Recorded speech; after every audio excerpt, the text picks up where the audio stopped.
let's get started on a little foreign policy right now. Let's talk about Idlib, because that's your area where your family's from, whatnot.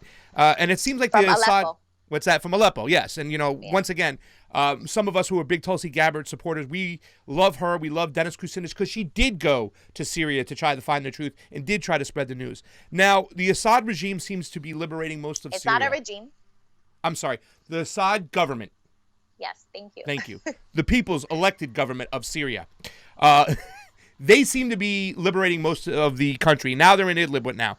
Do you see them trying to go back and take any parts of the Golan Heights, the area where Israel is pretty much hijacked? Because I see you also share a lot of Sarah Abdallah. And Sarah talks about this all the time, that the Syrian people will liberate every single part of Syria eventually. Oh, they will. They will. But what about the Golan Heights? Because we got Israel in there now. The Golan Heights belongs to Syria, and it was already told, and it's in the United Nations doctrines. I don't see why it hasn't been applied. And that's something that isn't new, okay? Yes. And people seem to think that it is.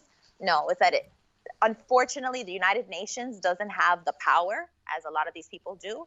And I'm sure you guys know, because you look like you're educated enough to know that the way the international law was made, okay, it was made in such a way that the United States can police the whole world, and not one single person can tell the United States, call them out on what it is that they're doing. And that's what's wrong, okay?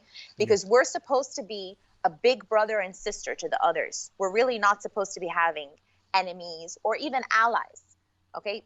People don't realize the world power is not the power that you have in terms of your military might or any of that.